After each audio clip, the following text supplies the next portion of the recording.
Hello and welcome to the show that is your go-to program for news across the Nigerian states. I'm Olumide Macaulay, and we begin with a story that affects all the 36 states of the Federation, where the Nigeria Union of Local Government Employees has called on President Muhammadu Buhari to beam his anti-corruption searchlight on the local governments as most state governments divert their funds for personal projects.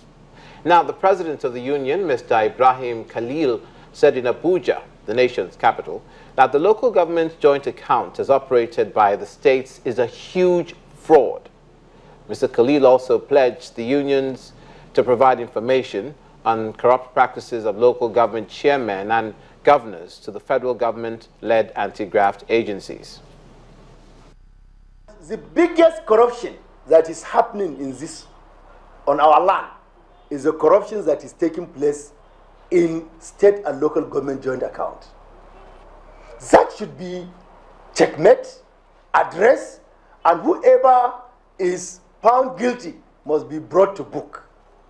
We believe by doing that, the fight against corruption has been taken or is being taken to the last level of governance.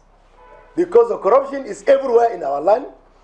There is corruption in central government, state government, in local government.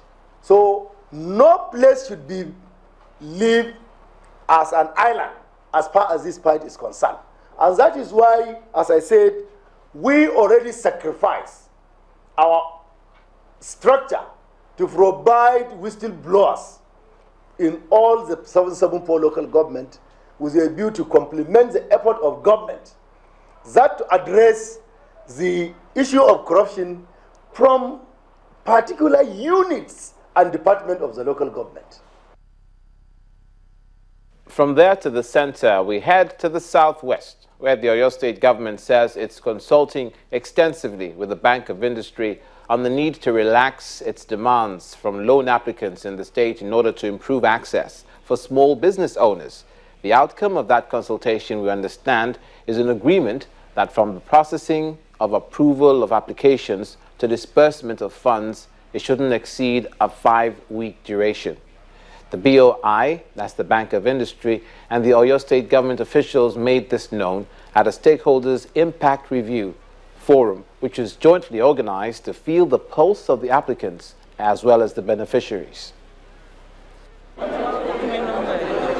From the 500 billion component of Oyo State government, it's only about 112 billion that has been disbursed in the last 3 years. I mean, it becomes debatable whether the access has been eased. And from the feedback we have received today, people have challenges the BOI.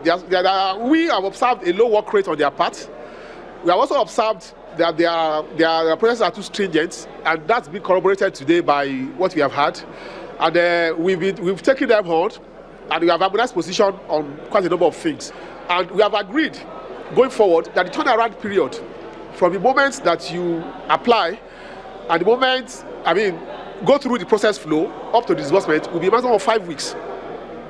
So that the issues, various issues, based on their experiences, they've been fixated on collateralization and all that, asking people to bring collateral attached to land. But the state government has taken them on, and we have successfully negotiated with them that people applying and accessing 5 million and below, if they bring civil servants who are guarantors, don't need to provide title. The perception of the fund is that the money is from the government for free. And so when they got the money, they were not paying back. Bank of Industry are what they call BDSP, Business Development Specialists.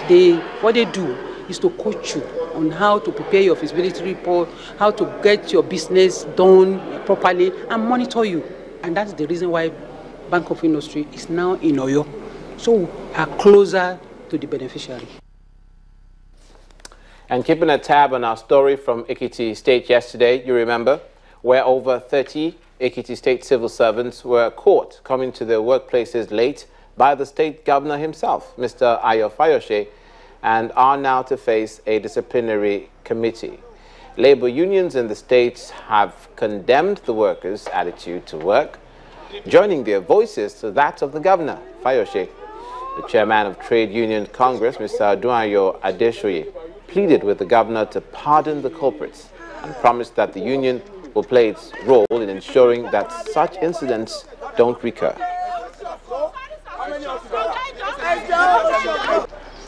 You get the support of government, you get your wages.